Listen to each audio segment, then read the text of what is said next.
Speaking of which, not sure if I ever really mentioned how to generate the output. There is a NC button here, which if you have a little design, it will, you just click the NC button and type in a file name and it will generate the file. It adds a NGC extension, but it's basically just a text file with the G-code commands in it. Alright, I guess finally there's probably, I should probably just go through and point out any of the remaining buttons or features that I haven't mentioned yet. Alright, let's see. This box here is a 3D view, but it was very much not particularly implemented, so I just took it out. The object view is useful sometimes. What it does, it will give you a little bit of information on the on whatever object you've selected. I guess we need to go back to the normal mode to be able to use that. Okay, so normal mode, I've picked an object and you can see a little bit of information on that object. The object list will list objects in your design. So with these two together, what you could do, let's go draw something else.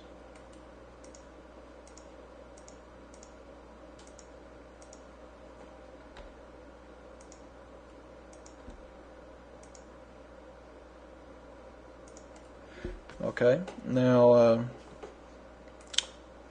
from the object list, if you double click, it will go through and select that object, and that's mostly useful so you can see it on the object view here.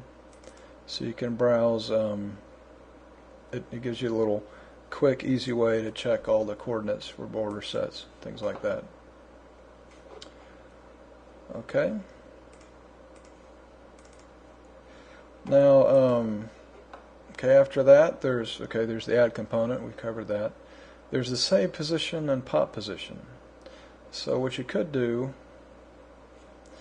you could, in the normal mode, you can select an object and then save its position, and then let's say you wanted to move that around a little bit.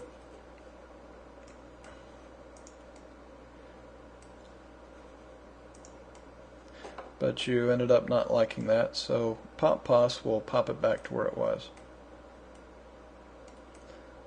And so that's all that functionality is for.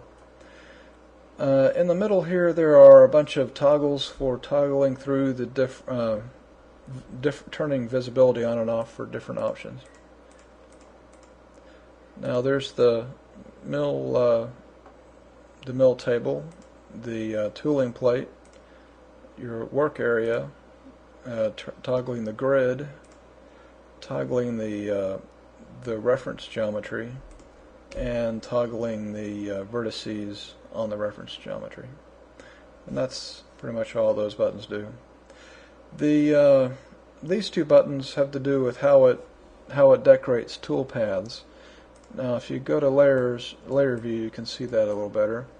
You can see that this button will toggle direction arrows on and off, and this button will turn on sequence numbers, showing what sequence each part of the border set should be cut out.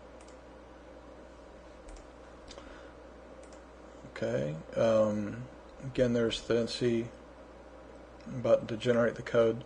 This path optimization button, what it tries to do is, say you had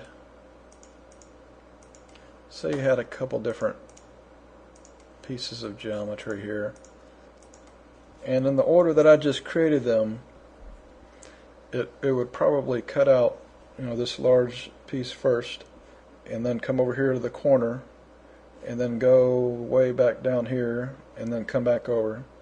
Path optimization is supposed to put this in a better order so that the border sets are, so that the tool doesn't have to jump all around from one side back to the other. It'll optimize the tool paths or the ordering of the objects a little better.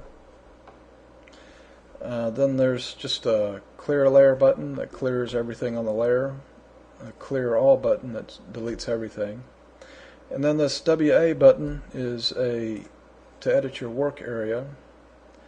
And what that does, it's really just a visual indication. It doesn't limit the program in any way. It's just a way for you to kind of visually define where you want to keep your objects, and that helps you in that way. And right, that's it for the toolbar, really. On the file menu, there's an import WRL file. This is kind of experimental. It will import kind of a mostly flat WRL file, and I pulled something in from another CAD program that way. Image creation really isn't useful right now. That was a one-time thing that tried to generate a 3D image from a black and white bitmap as a height map, but it's way too specific for my particular case to use. Debug sections really just some of the more advanced features that I was playing with, trying to debug this. This just pretty much toggles logging of that on and off, so not really useful to many people. Job settings define pretty much the default tool and type of cut for the job, which really it only uses this when you're creating a new layer. And the layer settings, this will be the default tool and cut type for any new geometry objects you might create. And alright, I think that's it. So I guess good luck with the application, and let me know how it goes for you. Alright, thanks.